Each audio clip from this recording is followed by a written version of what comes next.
সত্যি সত্যি তো বামদেবের তারা ছিল দেবী। দেবী ব্রহ্মময় বামদেবকে দেখা দিতে না দিতেই তিনি তার লীলা প্রদর্শন করে দিলেন। এক অপূর্ব স্নিগ্ধ আলো জ্যোৎস্না দিয়ে বামদেবকে শান্ত করে দিলেন তিনি। যে অস্থিরতা বামদেবের মনে তাড়া করে ফিরছিল তা যে দূর করে দিল বামার মন থেকে। এটা তুই ঠিকই বলেছিস ডাকিনী।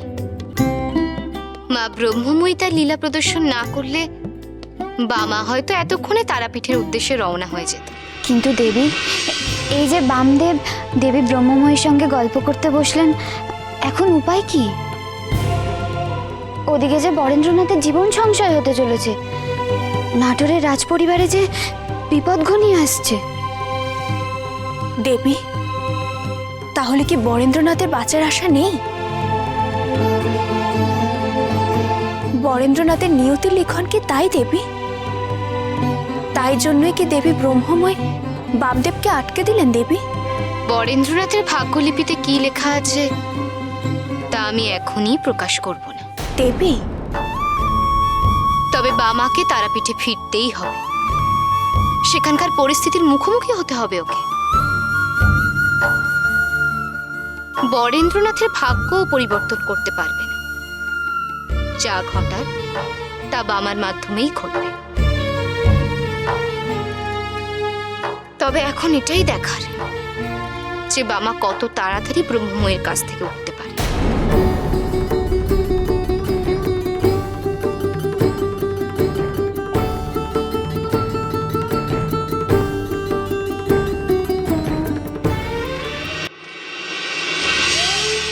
বাবাকে মুক্তি দাও মা, মুক্তি দাও, আমি আর পাচ্ছি না মা। আমাকে মৃত্যু দাও মা, আমি আর পাচ্ছি না মা, কষ্ট সহ্য করতে পারছি না। আমি জানি মা, আমার পাপের শাস্তি শেষ হয়নি। আমি সারা জীবন যা পাপ করেছি তার শাস্তি এখনো ভোগ করতে হচ্ছে মা আমাকে। তুমি আমাকে সাময়িকভাবে ক্ষমা করেছিলে মা, পুরোপুরি ক্ষমা করনি, বুঝতে পেরেছি আমি। আর পারছি না মা, তোমার আশীর্বাদ যদি আমার উপর থাকতো মা, তাহলে রুদ্রনাথের অভিশাপ ফলতো না মা, ফলতো না। আমি বুঝতে পেরেছি আমার এই দুঃখ কষ্ট জ্বালা যন্ত্রণা বামদেব ঠাকুর দেখতে পেত না, তাই তুমি বামদেব ঠাকুরকে কলকাতায় পাঠিয়ে দিলে। মা,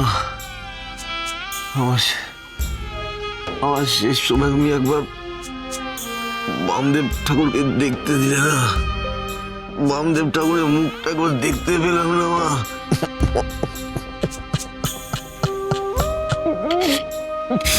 কষ্ট হচ্ছে মা, পারছি না। তুমি আমার এই শিকড়গুলো খুলে দাও মাধবী, আমার এই শিকড় খুলে দাও মাধবী, আমি আর পাচ্ছি না। আমাকে মরতে দাও, আমাকে মরতে দাও মাধবী, আমাকে মরতে দাও মাধবী, আমার মরতে না। এই কথা আপনি উচ্চারণ করবেন না, আপনাকে আর এই যন্ত্রণা পেতে হবে না। আমি আপনাকে সুস্থ করার উপায় পেয়েছি, উপায়। উপায় পেয়েছো? হ্যাঁ, তাহলে বামদেব ঠাকুর ফিরে এসছে? ঠাকুর এসছে, বামদেব ঠাকুর এসছে? কোথায় কোথায়? বাবা ফিরে আসেনি,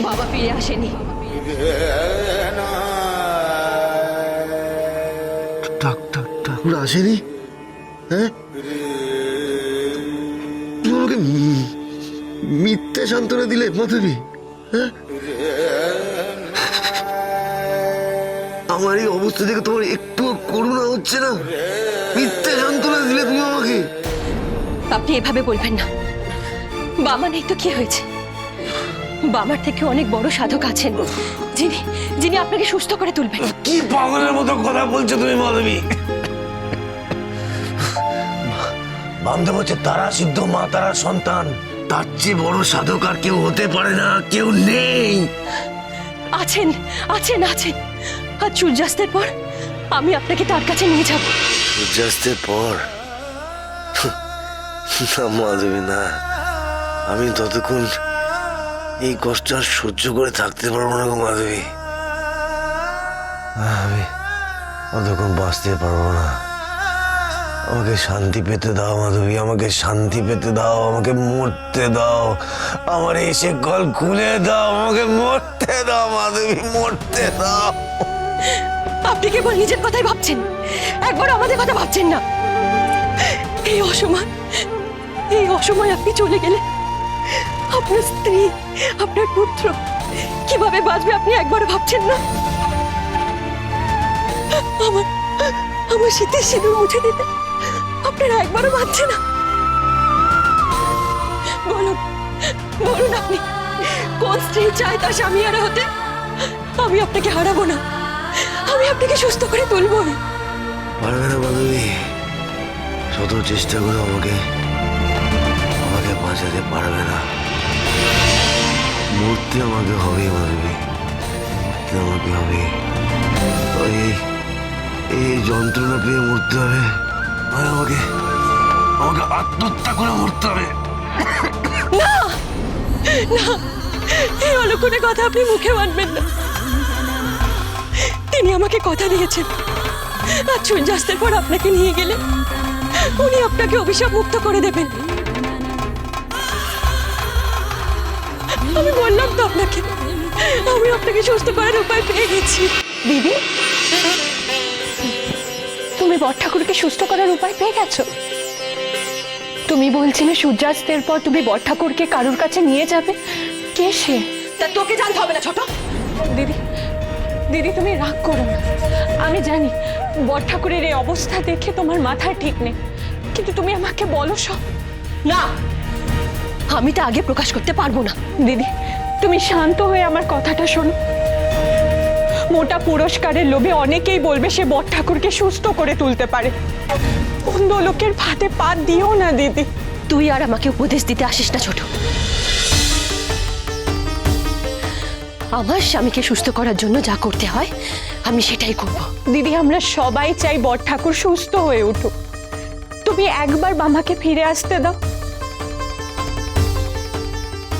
আমি জানি বামা ঠিক বড় ঠাকুরকে সুস্থ করার উপায় বের করবে। বামা বামা বামা, কোথায় তোর বামা? তোর বড় ঠাকুরের জন্য এতই যদি মনে কষ্ট হয়, তাহলে কেন ফিরে আনলি না বামাকে কলকাতা থেকে? বামা কবে কলকাতা থেকে ফিরবে তার ভরসায় তুই বসে থাকতে পারিস, কিন্তু আমি স্ত্রী হয়ে বসে থাকতে পারবো না।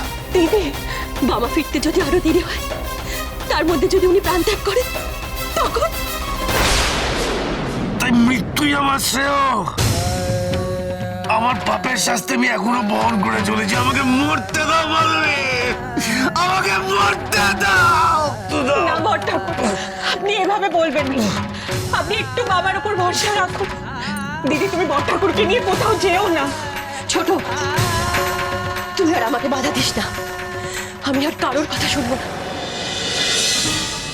আজ সন্ধ্যেবেলায় আমি ওনাকে সেই স্থানে নিয়ে যাব যেখানে গেলে উনি সুস্থ হয়ে উঠবেন। কিন্তু দিদি, আমার ছোট, তুই আমাকে ক্ষমা কর ছোট। আমি আর তোর কোনো কথা শুনবো না।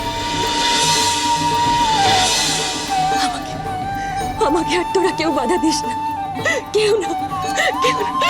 দিদি, দিদি, আমার কথাটা শোনো দিদি। মামা কোথায় রে ভাই? তুই কি আর ফিরবি না? তোর বড় কুমারী যন্ত্রণার সহ্য করতে পারছে না রে। ফিরে আয় বাবা, তুই ফিরে আয়। চলো বাবা, আমার শেকলটা খুলে দাও। পাচ্ছি না, কষ্ট হচ্ছে আমার, কষ্ট হচ্ছে আমার। রামদেব ঠাকুর। মহাপীর